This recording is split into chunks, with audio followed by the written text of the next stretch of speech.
कर्म फल जब का प्राकट्य हुआ होगा कि मुझे आज आप सबके बीच में स्वामी सुंदरदास जी महाराज के श्री चरणों का वंदन करने, उनका दर्शन करने और इस पवित्र स्थल पर आकर के अनंत कोटि स्वामी सुखराम जी महाराज की उस तपस्या स्थली का भी दर्शन करने का अवसर मिला है। ये अवसर प्रदान करने के लिए मैं ट्रस्ट के सभापति श्री सोहन सिंह जी और PRO श्री विजय सरदार साहब का हार्दिक अभिनंदन करना चाहता हूँ। इतने लंबे समय से स्थान पर आने की, इस तपस्या स्थली पर, इस तपोभूमि पर आने की मन में इच्छा थी। अनेक बार मेरे साथियों ने, सहयोगियों ने, राम प्रताप सिंह जी पाल ने अनेक बार मुझे कहा होगा कि एक बार कार्यक्रम यहाँ का तय करना है। तो जब गुरुदेव क्योंकि खुद प्रवास में रहते हैं और मुझे भी आप सबकी आशीर्वाद के फलस्वरूप जो दायित्व मिला है, लगभग 365 दिन में से 350 दिन प्रवास करना होता है। शायद संयोग नहीं बन पाया, लेकिन आज आप सब लोगों के बीच में आने का अवसर मिला है। मैं अपने आप को सौभाग्यशाली मानते हुए एक बार फिर ऐसा अवसर प्रदान करने के लिए स्वामी सुंदरदास जी महाराज के श्री चरणों में साष्टांग दंडवत कर प्रणाम करता हूँ। भारत में अनेक परंपराएं, जो भारत का दार्शनिक वांग्मय है, जो विभिन्न रंगों में रंगा हुआ भारत का दार्शनिक परिदृश्य है, अनेक तरह की विचारधाराएं, अनेक तरह के दर्शन, अनेक तरह के ज्ञान का प्रवर्तन भारत में ऋषियों ने, मनीषियों ने किया है। लेकिन ज्ञान ही सद्गुण है और उसी के धारण मात्र से व्यक्ति का कल्याण होकर के अंततः वो मनुष्य जीवन के अंतिम लक्ष्य केवल या मोक्ष की प्राप्ति कर सकता है। इस परंपरा के भी अनेक संत इस देश में हुए। पश्चिमी विचारधारा में वो इस बात को स्वीकार करते हैं, इस बात को मानते हैं, जिसे डार्विन का प्रतिपादित सिद्धांत कहते हैं कि मनुष्य के पूर्वज वानर स्वरूप थे और धीरे धीरे धीरे उद्विकास करते हुए, इवोल्यूशन होते हुए आज मनुष्य इस स्तर पर आकर के पहुंचे। बेशक वो लोग मानते होंगे, शायद हमारे हिंदू परंपरा में, सनातन परंपरा में कोई भी ये नहीं मानता होगा कि हमारे पूर्वज वानर थे। हम तो जब अपने पूर्वजों की श्रृंखला को देखने का, ढूंढने का प्रयास करते हैं, तो हमारे यहां स्पष्ट अवधारणा कि सतयुग से त्रेता, त्रेता से द्वापर और द्वापर से इस कलिकाल तक, ये लाखों लाखों वर्षों का इतिहास इस सृष्टि के आरंभ काल से लेकर के जब इस पृथ्वी पर जीव की यह सृष्टि का प्रारंभ हुआ, जीव की उत्पत्ति हुई, तब से लेकर के अब तक निरंतर एक सुदीर्घ श्रृंखला हमारी सनातन परंपरा की अनवरत बनी हुई और धीरे धीरे धीरे धीरे शरण होते हुए हम सतयुग के जैसा, सतयुग में व्यवस्थाएं, अवस्थाएं थी, जैसा चरित्र था, शायद त्रेता में उसमें कहीं क्षीणता आई होगी, कहीं मलिनता आई होगी, त्रेता से द्वापर में आई होगी, द्वापर से कलिकाल में आते हुए आज हम जिस मुकाम पर पहुंचे। लेकिन पाश्चात्य और भारत की संस्कृति में स्पष्ट फर्क जो है, क्योंकि उनके यहाँ पीछे वो ये मानते हैं कि हमारा उद्विकास होते हुए वानर से लेकर के यहाँ तक पहुंचे, इसलिए उन्होंने कभी अपने पीछे पर, अपने इतिहास पर गर्व करने लायक उनके पास कुछ भी नहीं।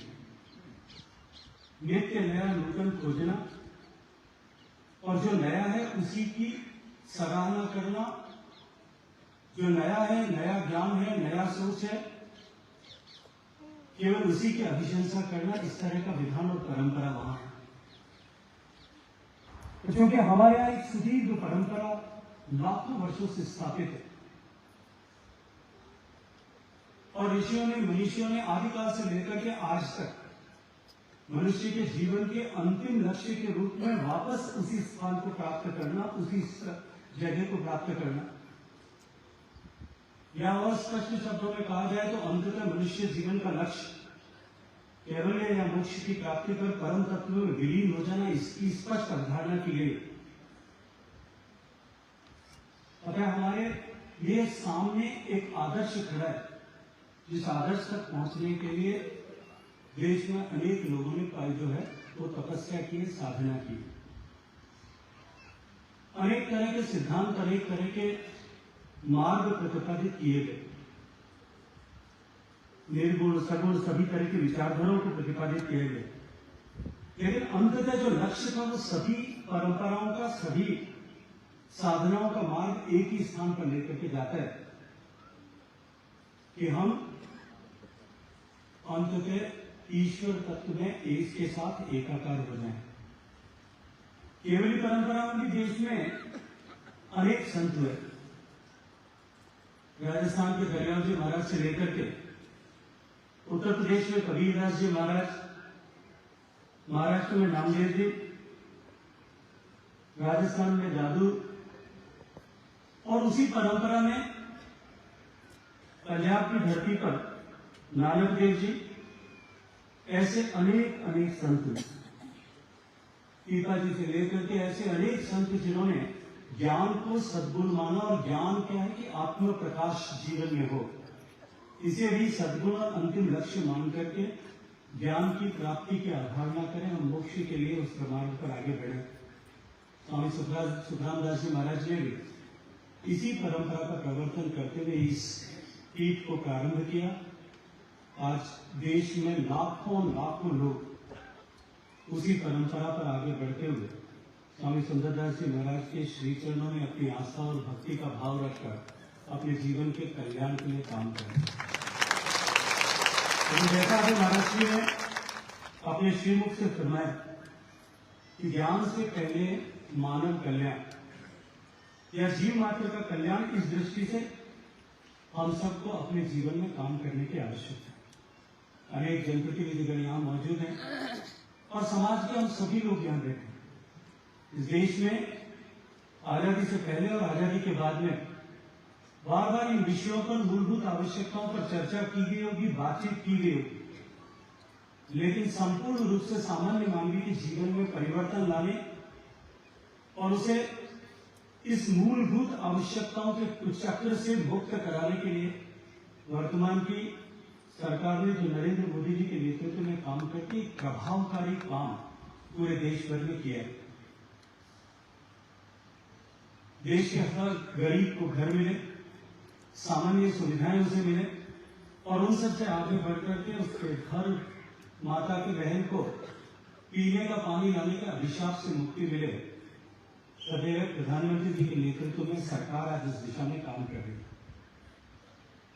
इन सामान्य मूलभूत आवश्यकताओं की पूर्ति के साथ साथ में पिछले 8 वर्षों में जिस तरह से सरकार ने भारत के प्रति अनुरूप दृष्टिकोण रखते हुए जिस तरह से काम किया है, आज उसके चलते हुए पूरे विश्व भर में भारत का सम्मान पुनर्स्थापित हुआ।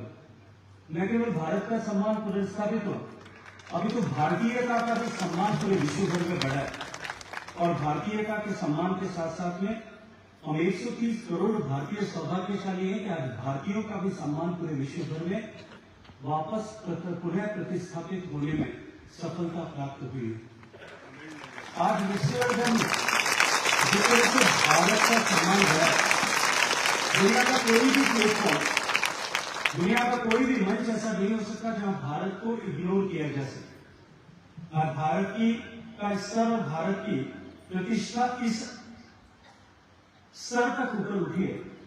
मैं एक उदाहरण देना चाहता हूं। अभी हाल ही में इंटरनेशनल कोर्ट ऑफ जस्टिस, जो पूरी दुनिया का न्यायालय है, भारत में जो सर्वोच्च न्यायालय, वैसा अंतरराष्ट्रीय वैश्विक न्यायालय जो है, उस न्यायालय में जज के चुनाव हुआ और उस चुनाव में कुल 193 देशों ने अपना मतदान किया।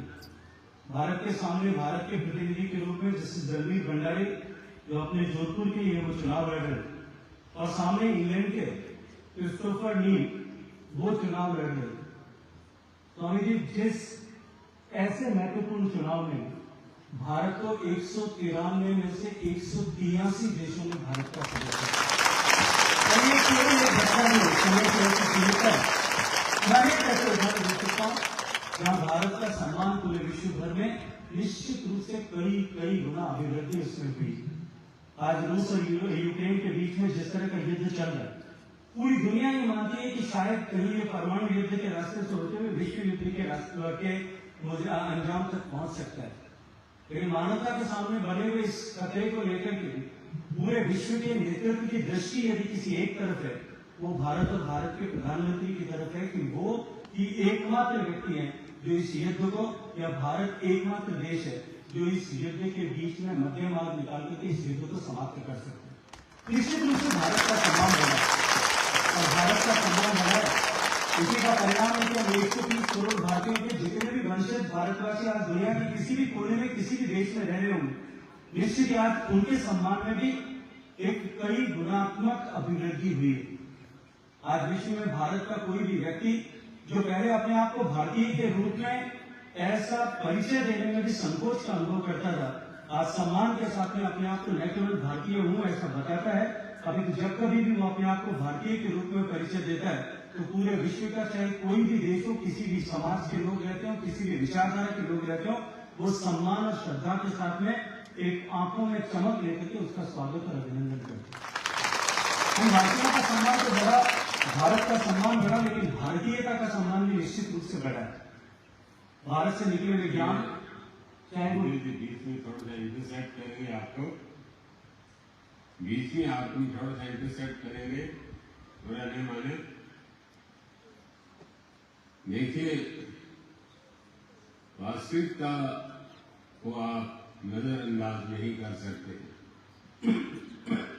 हालांकि आज 57 साल पहले हम पॉलिटिकल साइंस पढ़ते थे एमए में, अब तो जीवन बीत गया 50 साल, 57 साल पहले की बात है। मोदी जी कोई आकाश से देशदूता नहीं उतरे, वो कोई देशदूत नहीं। उन्होंने वास्तव में, हम किसी एक पॉलिटिकल पार्टी को न पक्ष कर रहे हैं विपक्ष में कह रहे हैं, उन्होंने हिंदुत्व को पहचाना है।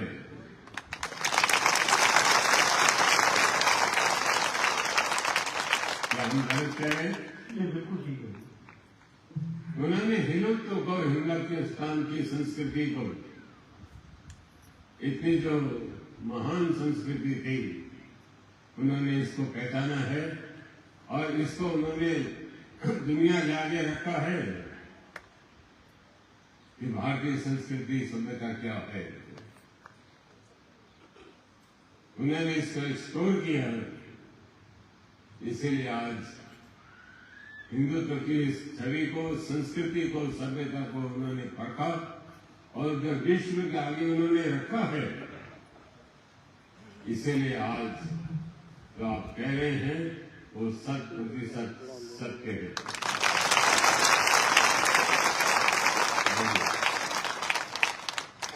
भारतीयों के सम्मान के साथ में भारतीयता का सम्मान भी निश्चित रूप से विश्व भर में बढ़ा है। भारत के ज्ञान की महत्ता पूरे विश्व भर में पुनः स्थापित होने लगी। आज पूरी दुनिया में, दुनिया के श्रेष्ठतम विश्वविद्यालयों में सबसे ज्यादा यदि किसी एक विषय का अध्ययन हो रहा है वो संस्कृत है, जिसे भाषाओं की जननी के रूप में पूरे विश्व ने स्वीकार करना प्रारंभ किया। आज दुनिया में सबसे ज्यादा संस्कृत यूनिवर्सिटीज अगर किसी एक देश में है वो नॉर्थ अमेरिका में, और वहां से लेकर के दुनिया का कोई भी विकसित ऐसा देश नहीं है जहां एक से ज्यादा विश्वविद्यालयों में संस्कृत विषय पर अध्ययन अध्यापन नहीं हो रहा है। आज दुनिया ये मानने लगी है कि संस्कृत जो दुनिया की सबसे ज्यादा मैथमेटिकल लैंग्वेज है, वो आने वाले समय में दुनिया की कंप्यूटर की भाषा के रूप में स्थापित हो पाएगी। भारत का ज्ञान, भारत के वेदों का ज्ञान, जब से संस्कृत का अध्ययन अध्यापन पूरे विश्व भर में प्रारंभ हुआ, भारत के वेदों में लिखित ज्ञान के बारे में भी पूरा विश्व अब जानने लगा है, पहचानने लगा है और मानने भी लगा है। क्योंकि पहले हमने अपनी संस्कृत को गुलामी की मानसिकता के चलते हुए नकार दिया था। हमने जो कुछ भी भारत में अनुभूत ज्ञान है, जो भारत में जो कुछ भी उपजा है, जो भारत के ऋषियों मुनियों ने अपने अनुभव से सृजित किया है, उसी शायद हीन मानसिकता के चलते हुए उसे पीछे छोड़ दिया। आज पूरा विश्व उन सभी ज्ञान के भंडार का उपयोग करने की दिशा में काम कर रहा है। मुझे अभी हाल ही में कुछ दिन पहले भारत के एक वैज्ञानिक से दुनिया के यूरोप के एक देश में मिलने का अवसर मिला। संयोग था कि वो भी उस दिन वहां थे और मैं भी भारत के प्रतिनिधि के रूप में इस देश में था। उनसे चर्चा में जब दक्षिण भारत के उस वैज्ञानिक ने जिन्होंने देश में ब्रह्मोस मिसाइल बनाई, उन्होंने जब उस चर्चा में ये कहा कि मैं यहाँ एक व्याख्यान देने आया हूँ कि भारत के वेदों में जो वैज्ञानिक अवधारणा लिखी गई है उसके बारे में पूरा विश्व जाने और पहचाने। और वहां उन्होंने कि किस तरह से भारत के वेद में धरती से सूर्य की दूरी, धरती से चंद्रमा की दूरी, धरती से सूर्य और चंद्रमा समान आकार का क्यों दिखाई देता है, माला में 108 मोती क्यों होते हैं। जब इन सब विषयों की वैज्ञानिक अवधारणा के साथ में विवेचना की तो पूरा विश्व ऐसी चकित दृष्टि से विश्व के सारे वैज्ञानिक उनकी तरफ देखते हुए दिखाई देते हैं। आज भारत से निकला हुआ योग पूरी दुनिया में जो मान्यता मिली। जब भारत में योग दिवस माननीय प्रधानमंत्री जी के नेतृत्व में विश्व भर में मनाया जाने लगा। आज दुनिया के 180 से ज्यादा देशों में योग दिवस के दिन योग करते हुए न केवल दिखते हैं, अपने योग जीवन के लोगों के जीवन का, लोगों को स्वस्थ बने रहने का एक आधार बनने लगा। हमारा देशी गोवंश जिसके दूध की महत्ता स्वामी जी ने अभी कही, और इसके अतिरिक्त भी सदियों से हम जिसके बारे में चर्चा करते हैं, आज पूरा विश्व उसकी महत्ता, उपयोगिता और विशेषता तीनों पर को मानने भी लगा है और उस दिशा में आगे बढ़ने लगे। ऐसे अनेक विषय में चर्चा कर सकता हूँ कि जिन पर हमारे देश में उद्भूत ज्ञान पर पिछले 8-10 वर्षों से जब से हमने भारतीयता की दृष्टि से देश में सरकार ने काम करना शुरू किया, तब से लेकर के निरंतर इन सारे दिशाओं में इस विषय पर अभिवृद्धि हुई है। समय परिवर्तित हो रहा है और निश्चित रूप से जिस मार्ग पर आज हम चल पड़े, हमें इस बात को स्वीकार करना पड़ेगा और पूरा विश्व भी इस बात को मानता है कि आने वाले 25-30 साल में भारत विश्व के सबसे समृद्ध, शक्तिशाली, संपन्न और समर्थ देशों की श्रृंखला में आकर के खड़ा हो जाएगा। और भारत का उद्भव और भारत की शक्ति की अभिव्यक्ति केवल भारत के लिए नहीं होती, क्योंकि दुनिया में भारत एक ऐसा देश है जिसने कभी किसी दूसरे देश पर कभी सीमाओं की वृद्धि के लिए आक्रमण नहीं किया, कभी कहीं सीमाओं की वृद्धि के लिए अतिक्रमण नहीं किया, कहीं बड़ा धर्म परिवर्तन का प्रयास नहीं किया। और ये जो सनातन धर्म की श्रृंखला इतने वर्षों से बनी चली आ रही, जो लाखों वर्षों से दुनिया की सारी सभ्यताएं, जैसा कई कवियों ने कहा है कि यूनान, मिस्र, रोमा सब मिट गए, जहां से कुछ बात है कि हस्ती मिटती नहीं हमारी ये सनातन संस्कृति जो इतने लाखों वर्षों तक की अक्षुण्ण बनी रही, निश्चित रूप से उसमें इस संस्कृति में इस धर्म के अवधारणा को बनाए रखने के लिए जो महान ऋषियों ने, मनीषियों ने, संतों ने अपने भगवान के वेश को धारण करके अपना जीवन समर्पित किया है, उन लोगों का समर्पण इस सनातन को सनातन बनाए रखने में, अक्षुण्ण बनाए रखने में निश्चित रूप से बहुत बड़ा योगदान किया है। इस बदलते हुए समय में, बदलते हुए परिदृश्य में जब देश बदल रहा है, और मैं जैसा दीवार पर लिखा हूं वैसा पढ़ सकता हूँ कि निश्चित रूप से देश बदलने वाला है। इस ऐतिहासिक कालखंड में हम सबको जीने का अवसर मिला है, हम सबको काम करने का अवसर मिला है। हमारे पूर्वजों ने इस धर्म की रक्षा के लिए अपने शीश दान किए, बलिदान किए। अब बलिदान करने की आवश्यकता नहीं, अब केवल योगदान करने की आवश्यकता है। और इस बदलते हुए परिदृश्य में जब देश बदलने वाला है और बदलाव का जब चक्र प्रारंभ हो गया है, हम सब लोग भी सकारात्मक योगदान अपने चरित्र के निर्माण के माध्यम से, हम सब लोग भी अपने सकारात्मक योगदान इस बदलाव के चक्र में हम भारत के निर्माण के लिए, चाहे हम जहां कहीं भी काम कर रहे हो, चाहे किसी भी भूमिका में काम कर रहे हो समाज में, हमारी दृष्टि हमेशा ये रहनी चाहिए कि राष्ट्र के कल्याण में ही आत्मा का कल्याण है। इस भाव के साथ में हम सब काम करें। मुझे अत्यंत प्रसन्नता है कि स्वामी सुखराम जी महाराज की इस पवित्र तपोस्थली पर इसी ज्ञान का प्रकीर्णन स्वामी सुंदरदास जी महाराज कर रहे हैं। मैं महाराज जी के श्री चरणों में एक बार फिर वंदन करते हुए